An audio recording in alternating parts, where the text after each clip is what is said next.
नमस्कार, सूचना एवं जनसंपर्क विभाग की प्रस्तुति हिमाचल बुलेटिन में आपका स्वागत है। पेश है आज के समाचार। पर्यावरण विज्ञान एवं प्रौद्योगिकी विभाग द्वारा आज विश्व पर्यावरण दिवस के अवसर पर शिमला में आयोजित राज्य स्तरीय कार्यक्रम की अध्यक्षता मुख्यमंत्री श्री जयराम ठाकुर ने की। इस अवसर पर मुख्यमंत्री ने कहा कि हिमाचल प्रदेश प्राकृतिक दृष्टि से बहुत ही संवेदनशील है। प्रकृति ने हिमालय क्षेत्र को अपार प्राकृतिक तथा जैव संसाधन प्रदान किए हैं। प्रदेश में लगभग 5,721 जीव जंतु और 3,295 पेड़ पौधों की प्रजातियों का प्राकृतिक आवास है। पूरे देश की लगभग 7% जैव विविधता प्रदेश में विद्यमान है। इन्हें संरक्षित करना अत्यंत आवश्यक है। श्री जयराम ठाकुर ने कहा कि राज्य सरकार ने प्लास्टिक कचरे के निष्पादन के लिए महत्वपूर्ण कदम उठाए हैं। एक बार प्रयोग होने वाले प्लास्टिक कचरे को 75 रुपये प्रति किलो की दर से खरीदने का निर्णय लिया है। पिछले 2 वर्ष के दौरान प्रदेश सरकार ने जैव विविधता संरक्षण के लिए भी व्यापक स्तर पर कार्य किया है। ग्राम पंचायतों में जैव विविधता प्रबंधन कमेटियों का गठन किया गया है और प्रदेश में जड़ी बूटियों की गणना का कार्य भी किया जा रहा है। मुख्यमंत्री ने कहा, हिमाचल प्रकृति से भरा पूरा है। भले ही प्रदेश छोटा है, लेकिन उसके बावजूद मैं समझ सकता हूँ, मैं कह सकता हूँ इस बात को कि हमारी एक पहचान पूरे देश में ही नहीं पूरी दुनिया में इस दृष्टि से भी है कि हमारे पास प्रकृति है, प्राकृतिक सौंदर्य है और पर्यावरण के संरक्षण के संदर्भ में भी हिमाचल प्रदेश ने अच्छा काम किया है। और वही एक कारण है कि आज भी देश दुनिया का पर्यटक जो है फुर्सत के क्षणों में हिमाचल की ओर रुख करता है। साधन सुविधाओं की भले ही कमी होगी, लेकिन यहाँ आने का मन इसलिए करता है क्योंकि अभी भी हिमाचल प्रदेश में हम सब लोगों ने आप सबके सहयोग से प्रकृति को बचाने में बहुत बड़ा काम किया है। पर्यावरण की दृष्टि से हिमाचल प्रदेश ने बहुत अच्छे कदम पहले से उठाए हैं। 2009 में जब आदरणीय धूमल जी थे तो उन्होंने एक शुरुआत की थी कि हमको प्लास्टिक को रोकना है, प्लास्टिक को बंद करना है, प्लास्टिक फ्री हिमाचल। उसमें बहुत बड़ी सफलता मिली है। हमारी सरकार आने के बाद हमने और नए इनिशिएटिव लिए। हमने तय किया कि ये थर्मोकोल उसके बावजूद भी चल रहा है। थर्मोकोल के जो हमारे जो प्लेट्स होती थी, उसके कप होते थे, कहीं कोई फंक्शन होता था, कार्यक्रम होता था, उसमें थर्मोकोल के इसमें प्लेट में हम सब लोग खाना खाते थे। लेकिन महसूस किया गया कि भाई ये भी पर्यावरण के लिए बहुत नुकसानदायक है, घातक है, इसको भी रोकना चाहिए, इस पर प्रतिबंध लगाना चाहिए। लगा पर्यावरण संरक्षण की दृष्टि से अगर हमने कुछ बात कहनी है, रिसर्च का काम अपनी जगह है, टेक्नोलॉजी का काम अपनी जगह है, उसका अपना एक योगदान है स्वाभाविक रूप से, लेकिन ये तभी संभव हो पाएगा जब हम समाज को उसमें जोड़ेंगे। समाज की सहभागिता बहुत जरूरी है। स्वच्छता के संदर्भ में हम बातें करते थे पहले, लेकिन स्वच्छता आदरणीय मोदी ने जिस रूप में इसको कहा कि इसको स्वीकार करो, ये मेरा काम है, इसमें जुड़ना चाहिए, व्यक्ति को जुड़ना चाहिए, समाज को जुड़ना चाहिए, तभी जाकर के संभव है। और आखिर जुड़ते जुड़ते आज पूरे देश भर में बहुत बड़ा परिवर्तन है। तो स्वच्छता का आंदोलन आगे बढ़ा जब सहभागिता उसमें लोगों की बनी। आने वाले समय में भी मैं चाहूंगा कि जितने भी आप कार्यक्रम करें उनको लोगों के साथ कनेक्ट करें, लोगों को साथ जोड़ें, लोगों को सहयोग के लिए उसमें आगे आने के लिए हम करें। विश्व पर्यावरण दिवस के अवसर पर मुख्यमंत्री ने पर्यावरण संरक्षण के क्षेत्र में सराहनीय कार्य करने के लिए पर्यावरण उत्कृष्टता पुरस्कार भी प्रदान किए। इस अवसर पर मुख्यमंत्री ने पर्यावरण विज्ञान एवं प्रौद्योगिकी विभाग द्वारा जलवायु परिवर्तन पर प्रकाशित 3 पुस्तकों का विमोचन भी किया। इस मौके पर मुख्यमंत्री ने लोगों को पर्यावरण संरक्षण की शपथ भी दिलाई। मैं प्राकृतिक संसाधनों और पर्यावरण की रक्षा एवं संरक्षण के लिए यह प्रतिज्ञा करता हूँ कि मैं सभी प्रकार के जीव जंतुओं एवं प्रकृति का सम्मान करूँगा।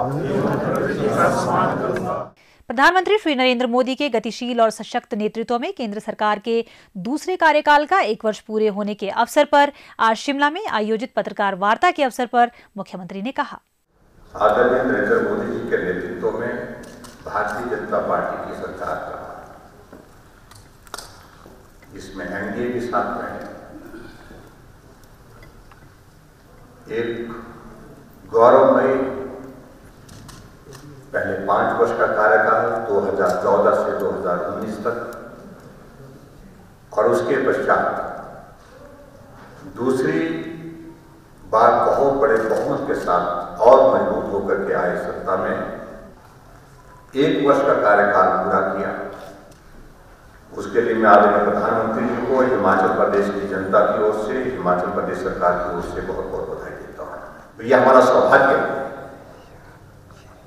भारत की 130 करोड़ की आबादी से ज्यादा लोगों का एक मजबूत नेतृत्व के मार्गदर्शन में भारत आगे बढ़ रहा है।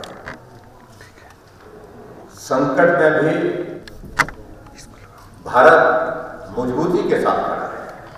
जिस धारा 370 की वजह से जम्मू कश्मीर के सचिवालय की छत के ऊपर एक झंडा, एक तिरंगा झंडा नहीं, 2 झंडे होते थे। तिरंगे झंडे के समानांतर जम्मू कश्मीर का अपना झंडा होता था। जिस धारा 370 की वजह से भारत की संसद द्वारा 104 से ज्यादा कानून पारित किए, लेकिन उसके बावजूद वहां पर वो लागू नहीं हुए। एक ऐतिहासिक निर्णय उस दृष्टि से लिया गया। 11 दिसंबर 2019 को बिल पारित होता है और नागरिक संशोधन अधिनियम जो है 2019 के तहत ऐसे लोगों को जिनको पाकिस्तान ने, बांग्लादेश ने, अफगानिस्तान ने धर्म के आधार पर प्रताड़ित करके विवश कर दिया था, वहां के देश को छोड़ने के लिए और भारत में आकर के वो शरणार्थी के रूप में अपने जीवन वर्षों से यापन कर रहे थे, उनको भारत की नागरिकता हासिल करने का रास्ता साफ किया। हमारे लिए सौभाग्य की बात है कि जहां भगवान रामचंद्र जी का जन्म हुआ था, वहां भव्य मंदिर के निर्माण का रास्ता साफ हो गया और बहुत जल्दी आने वाले समय में राम मंदिर का निर्माण का कार्य शुरू होकर के पूर्ण होगा। भारत के इतिहास में एक बहुत ही महत्वपूर्ण निर्णय लिया जो हमारे सेना के जवानों के लिए 1 रैंक 1 पेंशन, इस देश के हर नागरिक को स्वास्थ्य की अच्छी सुविधा मिले। अगर व्यक्ति स्वस्थ होगा तो राष्ट्र भी स्वस्थ होगा। इस भाव के साथ पूरे विश्व की अनूठी योजना स्वास्थ्य के क्षेत्र में आयुष्मान भारत की शुरू की गई और इस आयुष्मान भारत के अंतर्गत पूरे देश के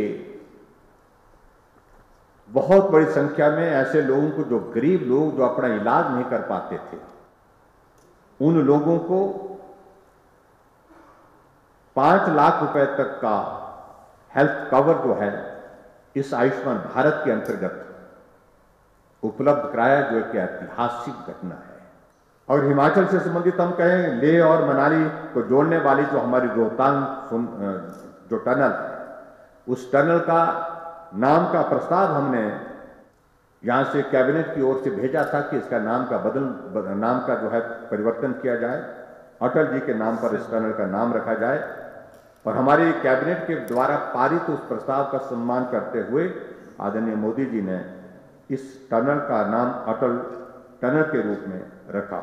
इसका भी हम अभिनंदन करते हैं। कुल मिलाकर के मुझे इतना कहना है कि बहुत बेहतर ढंग से भारत को 5 वर्ष का नेतृत्व 2014 से 2019 तक प्रधानमंत्री के रूप में मोदी जी के रूप में मिला और उसमें भारत आगे बढ़ा। एक भी उदाहरण उस 5 वर्ष के कार्यकाल में भ्रष्टाचार की कहीं से देखने को नहीं मिली, सुनने को नहीं मिला। बहुत ही बेहतर ढंग से और इन 6 वर्षों के कार्यकाल में मोदी जी के नेतृत्व में जब से भारत आगे बढ़ रहा है, भारत यशस्वी हुआ है, भारत मजबूत हुआ है, भारत ने जीने का हुनर हासिल किया है। इस तरह से एक विजन के साथ हमारा नेतृत्व भारत को आगे बढ़ा रहा है। इसके लिए मैं आदरणीय प्रधानमंत्री को जहां बधाई देता हूं, मैं शुभकामनाएं देता हूं और मैं निश्चित रूप से इस बात को भी कह सकता हूं, हिमाचल प्रदेश को भी आदरणीय प्रधानमंत्री जी का बहुत बड़ा सहयोग और आशीर्वाद हर एक क्षेत्र में विकास की दृष्टि से मिला है। उसके लिए आप सबकी ओर से, हिमाचल प्रदेश सरकार की ओर से और हिमाचल प्रदेश की जनता की ओर से उनका आभार और उनको बहुत सारी शुभकामनाएं आगे के कार्यकाल के लिए।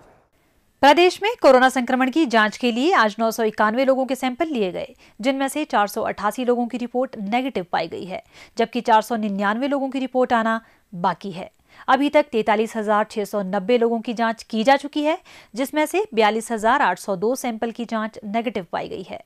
प्रदेश में कुल 389 लोगों में कोरोना वायरस के संक्रमण की पुष्टि हुई है, जिनमें से 183 लोग इस बीमारी से ठीक हो चुके हैं और 197 व्यक्ति उपचाराधीन है। इस अंक में इतना ही। कल फिर मिलेंगे। नमस्कार।